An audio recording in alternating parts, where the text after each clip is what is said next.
Billahi wa kafa wa salamun ala ibadihi allazina istafa amma ba'd. The very first sermon of the Prophet sallallahu alaihi wasallam before the people of Makkah,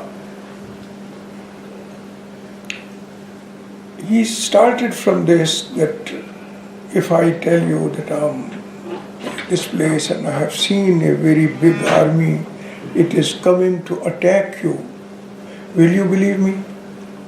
The people said, yes, we have never heard anything which is not right from you. You are always true and you are a very dependable person. Then what he said? He said, I am going to warn you now that a day is coming. The day when everybody will have to face the results of his own deeds. If they are good, he will be rewarded. If they are bad, he will be punished. The very first concept which Prophet ﷺ wanted to give it to people was that they should be warned, they should be prepared, because that day is inevitable. Everyone has to face it. Every single person. Im minkum illa wariduha. None of you, there is no one among you people, but this is Quran, but he has to go and he has to stand before hell, and there he will be asked about his deeds, and the hell will be before him. So this was the very first thing which Prophet ﷺ wanted to give, to tell the people. Actually, if we look to our life, some people now, some scientists, they have found it and they say that human beings are aliens on this world, on this earth. This earth is actually not what they want to be, where they want to reside. This earth is not that. Their desires are so many, but what they find, they are so little things, and they need more and more and more. If we look out to our struggle, everybody, including myself, I'm above 70 now, every one of us, till the last minute of his life, he wants to earn more and more and more. All of us. This is our inbuilt something. And we go on struggling to earn more and more. Don't we know that the age has a limit? When a person like me, he is crossing the normal standard age of life, we are above 70 for example, we know that the death is inevitable. Everyone has to taste the death, is to face it. But still we go on struggling and we want to earn more and more. Why? Scientists say that the only intelligent being, creature which we can see in this world, in this kainat, total universe, is human beings. We are intelligent. Still, we go on trying more and more to earn more and more. And we know that we have to leave all these things here. We have to go. Death is inevitable. We know it. But still we go on earning. Why? The only answer is that all of us, they want to live a life of their own choice. All of us. When even a rich person, he has so many desires which are not fulfilled, although he has riches, he has wealth, etc., etc. But still there are so many desires which he wants to fulfill. No one has the satisfaction of that he has achieved everything he wanted to. And the biggest is that when some of us, when they have a good house here, they have earning system, they have a good family as well, etc. The biggest desire at that time is that they should be a perpetual thing. This life should not end. This desire is inside us. All of us, we want it. The doctors and the scientists, they are working to increase the span of life, the time of life. They are working and they think that this is a very big goal to achieve. Yes? Okay. Why? Because we want that we have earned something and we want more as well. What we have is not enough. We want more and we want it should be not ending at all. This life is not like that. But the desire is inside. The desire is inside. It means that our life in this world has been designed in such a way that our struggle, our thoughts, etc., they give us this concept that what we have here is not enough. We need something which should be higher than this, above than this, and all our desires should be fulfilled. And for that everyone is struggling till the end of his life. This desire is inbuilt. Allah has created us like that. When this desire will be fulfilled? This is the biggest desire in everyone, Muslim or non-Muslim. He is not satisfied with the life. He wants more and more. Absolutely according to his own will. He wants such a life, and a perpetual one. We can't achieve it here. This tells us that this strong desire, it will be fulfilled not here, not in this world. It can be fulfilled somewhere else. That is why human beings are alien here, somewhere else. And the prophets tell us that yes, this desire which you have now, here, this should lead you to achieve that goal. This desire is not in vain. It is justifiable. Allah has created it in all of us. We should try to gain it.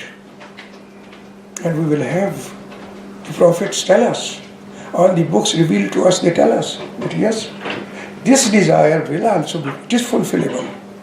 It can be fulfilled. But you have to go to that direction. And that desire will be fulfilled only in Jannah. Let me explain it from another angle. This desire of leading a life which is according to our own wishes, absolutely our own wishes, a very superior life. We should have everything. We should have whatever we want to have. It should be achievable. This desire, it started when? Allah tells us that when Allah subhanahu wa ta'ala created Adam, He created him from earth, min turabin, from this side. But He took Adam and entered him into the Jannah. Adam was living in the Jannah. And he saw that there is every desire he had, all the desires are fulfilled. The life that you live is such in Jannah that anything which you want will be there, and more than that. And more than that as well. I will explain this. Everything one will want, or one will desire, one will wish, he will get it. And more than that also. I will explain. So Adam a.s. experienced this life. And when he was ousted from London, from heaven, and he was asked to reside here in this world. That desire which he left there, that is our original home where he spent his early life. Our father, that was our original home. To have the same life, it is now in our blood. And everyone has this. The biggest philosopher and any ordinary labor has the same thing. I should lead a life of my own, according to my own wishes. I should have everything which I want. And it is not achievable here. It leads us that we should strive, we should hope, and we should strive for the same goal, that we should enter that the place where we'll have everything, everything. And as I was telling that every human being who has entered, who will enter Jannah, heaven, all his desires will be fulfilled, and he will have more. To explain it, there is one hadith, you must have heard about it. The last people, let us say last person, who will leave Jahannam, hellfire, and he will go to heaven. Who will he be? He is a person that everyone who had been about whom the decision was that he has to go to heaven, they have gone, and he is still in hell. There in hellfire, he will go on praying. Allahumma najjini min haza. Oh Allah, save me from this hellfire. Number one thing about the lesson we derive from this hadith is that this prayer from Allah subhanahu wa ta'ala, this is a very, very big thing, big bounty from Him. Even those who are in hell, some of them, they will pray in such a way that their prayers will be fulfilled. That last person he will come out of hellfire, and he will be made to sit on the brink of the Jahannam, of the hell. And he will, when he was praying in the hell, he was saying, oh Allah, I don't want anything else. I will not ask you anything, but I should leave this place and I should go out of this. This is my own desire. When he will sit there, and he will face Jahannam, and he will face the heat of Jahannam, then he will say, my face is burning out of it. He said, you must have heard it. And he will again start praying and saying, oh Allah, have mercy on me. I don't bear this heat which is coming to my face. I can't bear it. So I should be saved from this. Save me from this. He will go on praying and praying and praying. And Allah subhanahu wa ta'ala will say, oh son of Adam, you promised, you said that you will not ask anything else, but you are still asking him. Again, he will say, okay. His face will be turned back. Now the face is saved. But the heat of hell, of Jahannam, is so big that now the back is the problem. The pain is unbearable. The burning is there. And again, his prayer will start. Oh Allah, save me from this. Take me away from this. I will not ask anything else. Just I should be away from this hell. After some time, he will be sent again away from hell. And when he is at that place, away from hell, then he will look to the shades of Jannah, the beautiful world before him. Then he will start, I want to see that. Oh Allah, have mercy on me. Allah will. Rasulullah sallallahu alaihi wasallam laughed, smiled, and said that Allah will also smile when the son of Adam will go on praying and praying and praying again, more and more, in spite of saying that I will not ask for anything else. And then again he will start praying. Allah will say, okay, go. He will go, and when he goes there, he says that, oh Allah, have mercy on me. Let me have some place inside. Give me some place inside. Again, the same prayers. The prayers, this is the biggest instrument in the hands of human beings. This is the biggest thing. With the prayers, Allah will say, okay, enter. And this tradition, this hadith is Bukhari and Muslim. When he will go inside and he will see that everyone has his own house, a big area, and everyone is there. He will say, oh Allah, you are Rabbul Alameen. Are you making joke of me? Where should I go? Everyone has taken his place. Jannah is full. Where should I go? Now look at the hadith. What is the message of this hadith. Allah will say, okay, think what do you want. He will say, okay, you must have lived here in this world, you must have seen the gardens of this world, the bounties of this world, the countries here, the beautiful places, etc., etc. He will have a vision, he will think about it, and he will say, okay, I have thought, give me that one in the heaven. Allah will say, think more. This is not enough for you. I told you that our desires, more than that as well. Allah will say, no, this is not enough, more.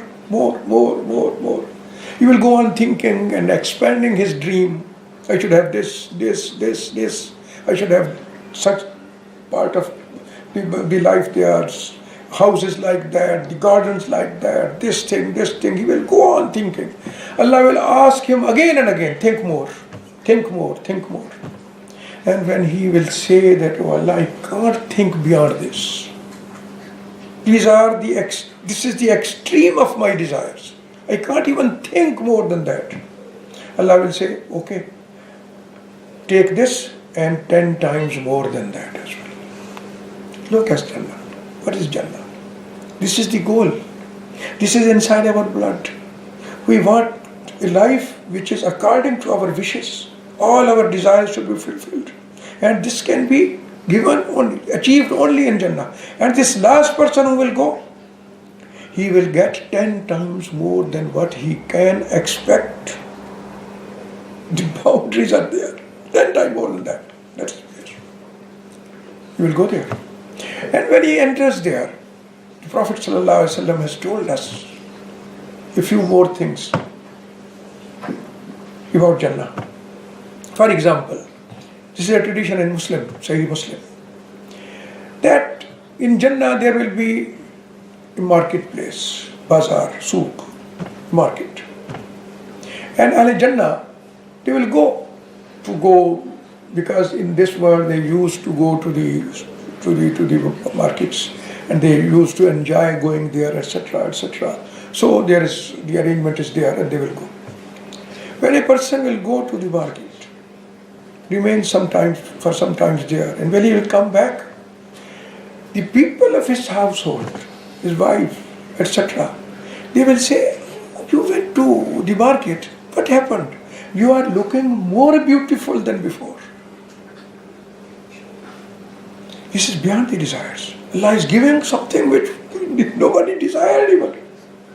And he will reply, that is the same as my experience, that I have come after this time and you people are also looking more beautiful than before. Those who are sitting in the houses. It means that every day the beauty of human being will go on increasing and increasing and increasing and increasing. There is no limit to that. The delights of what we eat and drink there, every day these delights will go on increasing and increasing and increasing without any limit. This will be the Jannah. This is to what the prophets invite people to go. They should make this the goal and they should try to achieve this. And in addition to all that, they will be living there. Everything will be to their desire.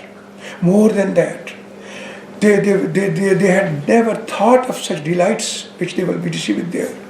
And then the delights will be every day renewed every day, and increased every day. And in this condition, when the human being will be there, Allah will ask them, Ya Ahl al-Jannah, O people living in Jannah, I am pleased with you. So, ask me something. Do you want something else? Ask me something. Okay? The people will inverse, all of them, unitedly, they will say, oh Allah, what can we ask more? You have given us everything and more than what we think of, what we could think of. You have given us. There is nothing else that we should ask for. You have given us everything, every delight is there. All the desires are fulfilled. And the delights are increasing. It is not the same thing today and same thing tomorrow. No, everything is increasing. In spite of that, what you ask us to do? We can't think of that. We can't think of anything to ask you. Allah will say, no, ask me. They will say, we have nothing to ask. Allah will say, you have nothing to ask, but still, I have something to give you again. Think of that. I have something. You don't have anything to ask. No desire. All desires are fulfilled in such a way that nobody could think of that. And still, Allah says that I have something else. Yukshafan sak. Then He will show His nur, His jamal, His real beauty to Ahle Jannah. And this will be something which nobody could even in Jannah think of. You look, the beauty, but how attractive it is here. In this world, this country. A king left his throne because of one woman. Beauty of a woman, single woman. It is the history of this country. It happened like that. And what about the beauty, Jamal of Allah subhanahu wa ta'ala? Beauty of Allah subhanahu wa ta'ala. It will be superb. So, this is the place where we fit in. Look to the desires, limitless desires of human beings, which are not fulfilled here. We should, all of us, be rest assured that we can get whatever we want, and more than that. And this is not just a story. No? This is not a story. Look, I am proud of being son of my father. He was a scholar. How do I know I'm son of Shaykh Sultan Mahmud? How do I know? Somebody told me. He told me. My mother told me. The people told me. So, we depend on that. And I'm satisfied that I'm son of Shaykh Sultan Mahmud. Every one of us. Even about who is our father, we listen to others. There is a testimony. People say. And we believe in it. In this Jannah, about this Jannah, there is a testimony. There is no other way of knowing things except that people should give the testimony before us. And about Jannah and the opposite, hell, both, we have a big personality who testifies it. He is a person who has always told the truth to everybody.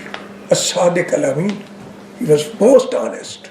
Even the worst enemies of that person, of Prophet sallallahu alaihi wasallam, Muhammad sallallahu alaihi wasallam, first enemies, they accepted that he has never told any lie. Iqbal, when he came here for studying here in Germany, some of his teachers asked him, do you still believe that the Quran was revealed to Muhammad sallallahu alaihi wasallam? He said, why should not I? Because he is the As-Sadiq and Amin. He has never told anything which is wrong. Never. I know about myself that I belong to such and such tribe, I am son of such and such person, because I was told by the people dependable that I am son of that person. Otherwise there is no other way to know whose son is who. Nobody told. And this is the biggest person, the most honest. And that most honest person, if he has told us like other prophets before him, that Jibreel has come, and he has revealed it to me, that Allah says that there is Jannah and it is like that. And there is hell, Jahannam, like that. If he has told us like that, it will help for us. We will believe because he is the most trustworthy person in human beings. Most trustworthy. Even the worst enemies, they say yes, he is trustworthy. Whatever comes out of his mouth, it is true. And it comes true, always comes true. Even if he says something about the future, it always comes true. So, But that Prophet, last Prophet sallallahu alaihi wasallam, when he says that there is heaven, and when he says that there is hell, he is not saying just because Jibreel told him. No. Allah has done something big thing for us, that he took Muhammad sallallahu alaihi wasallam from Makkah to Masjid Aqsa, from Masjid Aqsa to heavens, to skies, first, second, third, fourth, seventh, and Muhammad sallallahu alaihi wasallam with his own eyes saw both Jannah and Jannah. This justification is not just because he was told by Jibreel. No, he went there. He saw with, told Bilal that what happened? What do you do? That when I went to Jannah, I heard the voice of your shoes when you walk, and there is a small voice. The same voice was there. And when I asked, I was told that this is the Bilal's house. He saw with his own eyes. He told Omar, I saw your house there. I wanted to enter, but I thought about you that you are a person that you may not like. He said, Ya Rasulullah, if you have entered that place. He saw it. And he saw people, the Jahannam, he saw with his own eyes. And he saw people burning there, and he told them such and such people were there. They were burning like that. He saw it. That testimony is, Jibreel revealed it. Allah subhanahu wa ta'ala after that revelation, even before it, the Beccan period, he was taken to see with his own eyes a man out of the human beings, the children of Adam. One, the most trustworthy person was taken to see with his own eyes that this is Jahannam and this is Jahannam. It is in our blood. It is narrated by the books. The testimony is from the most truthful person who has seen it with his own eyes. That Jannah is there, heaven is there, and Jahannam is there as well. So, if we look to our desires, not only the desires, look here, there are people who are punished for nothing. Small children are being killed. Innocent women are being killed. Old people, they are being killed. There are bombardments, etc., etc., etc. Only because the faith is different. They are Muslims, so some of the non-Muslims, not all of them. Good people are there in everyone. And bad people are even Muslims as well. We should accept the realities. But some people, only because they are Muslims, they want to kill them. And the bombs are being used for that. And do we think that all these crimes will go and they will just have nothing and there will be no punishment? God. No human being, even a small child. A small child will never accept that somebody is cruel to others, punishing for nothing, and he will be spared. And he will not face justice. Nobody can believe in it. A small child will never believe it. So what about these very, very big, cruel people who are doing all these things here? These criminals who are doing all these things against the humanity. For the children being killed, they have no fault. They have not committed any crime. Why they are being killed? So they will be unpunished. Nobody can. It is in ourselves, our thinking, our way of life, our desires, all these things, they lead us to believe in one thing. And that is, there should be a place where every reward should be there, and more than reward. And there should be a place where the criminals should be punished. And they should have the severest punishment. And there should be a system where all our desires will be fulfilled. And we should go on living in bounties, in delights, etc., etc., etc., beautiful life. This is in our blood. We desire it. And Allah subhanahu wa ta'ala, He has created us in such a way. He will fulfill the desires. So we should go that way. Look at the Prophet ﷺ. He is the one who told us that Jannat is there, Jannah is there, hell is there, heaven is there, etc., etc. How much he believed in it himself. Look to his life. He had no interest in this worldly life or the things which are available here. He had no interest in a big house because he knew that this is a very small period of life. This life is very small. The eternal thing is there. He himself, how did he believe? And let me narrate to you a hadith of Muslim. Hazrat Aisha radiallahu ta'ala, she says that after Hijrah, when we reached Medina, for years and years, we didn't have enough to eat. There were nights when we didn't have anything. There were rather months when we didn't use fire to cook because there was nothing to cook. We had a few pieces of dates and water, and that's all. And she says in Muslim narration of hadith, she says that it was always very low type of dates, very ordinary, the cheapest that was available in the house of the Prophet ﷺ. And even at that time, Ghanaim was coming. He could purchase anything he liked. An angel came and said, if you want, I can change this mountain of Uhud into gold and you use it.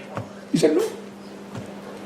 In reply to this message, which an angel gave to the Prophet ﷺ, he said, no, Ya Rab, la Ya Rab, Allahumma inni as'aluka an ashba'a yawman wa ajuu yawman. I want you to make my life like that I should eat one day and I should remain without eating for one day. فَأَمَّا الَّذِي أَشْبَعُ فِيهِ, when I eat, I should be thankful to you. And when I don't have, when my stomach is empty and I'm hungry, at the time I should pray you to give me the bounties. This prayer itself, it is a big delightful thing itself. He believed in that, in Jahannam and Jannah. And he preferred Jannah, and he didn't have any attraction in this world at all. And Aisha says that ordinary, most cheap type of dates were available in our house, not in abundance, very few. And when the conditions changed and good type of dates started to come to our house, that was the time when the Prophet ﷺ said, Bali Rafiq al-Ala, I will go to Allah subhanahu wa ta'ala. He had no interest. Because these things are nothing. They have no importance. Those who believe in Jannah, for them this world has no attraction at all. And this is what Quran says. بَلْ تُؤْثِرُونَ الْحَيَاةَ الدُّنْيَا قَدْ أَفْلَحَ مَنْ تَزَكَّى. The successful man is man tazakka, who purified himself. Who wants Jannah. وَذَكَرَ اسْمَ رَبِّهِ فَصَلَّى. He memorizes the name of Allah subhanahu wa ta'ala and he prays. بَلْ تُؤْثِرُونَ الْحَيَاةَ الدُّنْيَا. But you people, do you prefer this word, al-hayatul dunya? Dunya means very, very low type of thing. Al-hayatul dunya, this life is very low type of thing. Al-hayatul dunya. بَلْ تُؤْثِرُونَ الْحَيَاةَ الدُّنْيَا. The Prophet what preferred? He preferred what? Jannah. He said, Bali Rafiq al-Ala. I want to join Allah subhanahu wa ta'ala, getting his bounties. So this is inevitable. The desires we have and are not fulfilled, we should not think that they will never be fulfilled. Every desire will be fulfilled if we go to Jannah, if we are successful here. So we should lead a life like the Prophet ﷺ has told. And he has shown us the way which goes to same goal, which will lead us towards Jannah. And he has given his own example. So it is very simple that we should try to lead a very, very honest life like the Prophet set example. And you will not only be beloved of every single person here, if you are living a life of the Prophet ﷺ, or as close as possibly we can do, everyone will respect you. Everyone will love you. We may like riches, yes, but the respect is for those who are very above. They are above these worldly desires. We respect only those. Even the bad man, he respects the pious man, who is useful for others, who is very generous to others, and who prefers others to himself. Lead that life, become the beloved of the creatures here, and become the beloved of Allah here, and become the beloved of Allah subhanahu wa ta'ala hereafter. And that will be the life for which everyone is yearning, desiring, and that's possible. May Allah subhanahu wa ta'ala makes us like that. And the way is only very simple, that we should try to follow the footsteps of the Prophet sallallahu alaihi wasallam. If we follow the footsteps, he is in Jannah and we'll follow him, and we'll go and reach the same goal. So this is the message, that every life has an own desire, everyone, and these desires are not in vain. They give us a message that we should get them fulfilled, and we should get much more than that, and it is possible. The hope, Islam is the message of hope. And the punishment is also there. So, if we go the same way, inshallah, we'll reach our goal.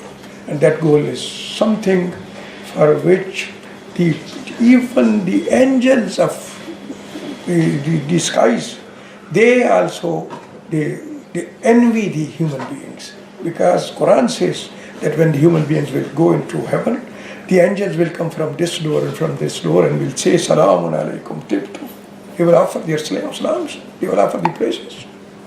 And they will give the respects to those people who are successful and those who are in heaven. May Allah make us like this. And may Allah give us the way, that we should follow the footprints of this Prophet sallallahu alaihi wasallam, and we should go behind him, and we should go to the same place where he wants us to go. Ameen. Ameen.